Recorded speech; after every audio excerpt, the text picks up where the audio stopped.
I know it's hard to believe, but actuaries are wrong sometimes. Actually, they're almost always wrong. Why is that? Well, that's what you're going to learn in this video, plus you'll learn how they minimize their wrongness. I'm Bria, associate of the Society of Actuaries and founder of the Actuary Accelerator community, where we train future actuaries how to become top candidates so they can get their first actuarial job as quickly as possible. Now let's get into this video. 3, 2, 1, go. Actuaries use historic data in order to predict the future. And if you want more information on that, make sure you go watch this video first. But the thing is that past data is all that actuaries really have to go off of, but the past doesn't always necessarily estimate what's going to happen in the future 100% accurately. Things change a lot. There could be big technology changes, there could be advancement in medical technology, consumer habits could change. All of these things would impact how the past data is actually going to be able to help predict the future. And sometimes completely new data sources arise. So for example, fitness watches, those are something that we didn't have in the past, but now those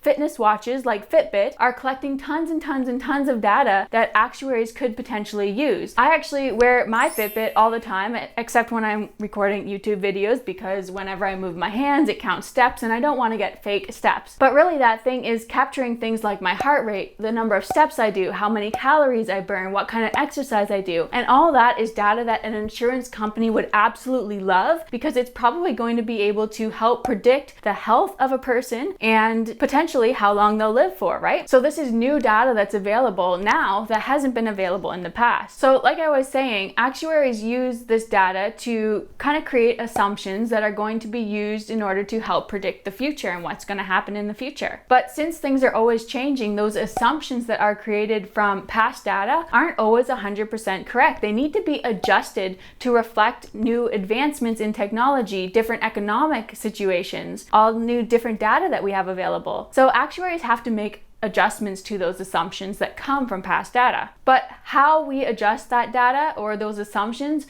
really isn't known. It's impossible to know because this is all new. So you might be kind of wondering how actuaries are able to create assumptions if they don't have past data to go off of. And that's a big question in the actuarial world. We really can't know for sure. But there are lots of things that actuaries do in order to help make sure they are using the best possible assumptions given the new situations that we're in, the new data that we have. So some of those things are stress testing, for example. So when actuaries do stress testing, what they do is they input an assumption into their model and they'll put that assumption in at an extreme high level and an extreme low level. And they'll run the model in order to get a specific result. Now, from that information, an actuary is going to be able to determine how important a certain assumption is or how much impact it has. So if they run the model using an assumption that's very high and then they run it again using the assumption that's very low, well, if there's a big difference in the result, that means that that particular assumption is really important. But on the other hand, if there's not much difference in the result, we know that that assumption really doesn't have much impact on the result. So the actuary really doesn't have to spend too much time worrying about that particular assumption. So that's stress testing. Actuaries also make sure that they're constantly checking the reasonability of the assumptions they're using. Oftentimes they'll have multiple actuaries checking out assumptions to make sure that they're all in agreement that the assumption is where it should be and that it seems reasonable. A lot of the time, actuaries will also use conservative assumptions. So let's say, for example, when an actuary is calculating reserves, which are basically how much money an insurance company needs in order to pay for future claims, future expenses, and future profit, when they calculate that reserve, they might use an assumption that's more conservative, meaning they'll make it a little bit worse than they actually think it is. So let's say, for example, we use a 5% lapse rate. A lapse rate is basically the percentage of people that are going to cancel their policy in a year. So if an insurance company really thinks that 5% of people are going to cancel their policy, they might assume that actually 6%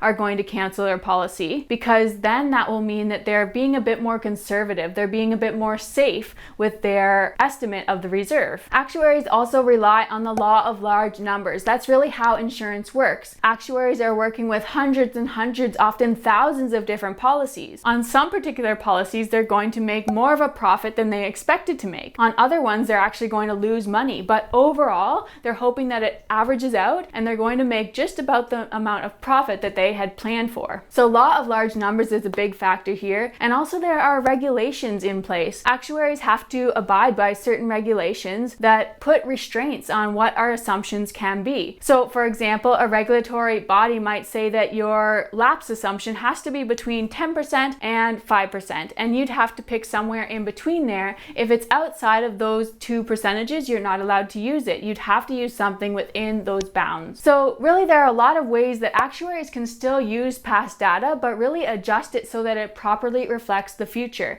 And all those things that I mentioned are how they make adjustments and actually really feel confident in those adjustments. And by the way, if this video has been helpful for you so far, could you please give it a thumbs up to let me know, and also so that it can spread to more future actuaries that really need this information. Thank you, thank you, thank you so much. Okay, so now just because actuaries have all these different tests and regulations in place in order to make sure that their assumptions are hopefully right, the thing is that they're actually usually wrong. Assumptions are just that, they're assumptions, they're guesses. So sometimes an actuary is going to use an assumption that's too high, other times that assumption is going to be too low. But what happens in that case? Well, sometimes this might work out positively for the insurance company, meaning that they might make more profit than they initially planned to. In other cases, they might actually take a loss, meaning they'll lose money. So yes, on each individual product, companies are often going to either make more money than they plan to, or they're going to lose money. But most insurance companies will diversify their product offering, meaning they're going to offer multiple different products. And overall, some of those products will do well, some will not do so well, but overall, they'll be right about average, right about even, and they'll make just as much profit as they initially planned for or they priced for. So I hope this video was informative for you. If it was, please let me know that down in the comments. And if you have questions about this topic, please, please, please ask. I would love to answer those for you. And if you liked this video, then you're probably going to want to know more about how actuaries use data and where they get it from. So if that is the case,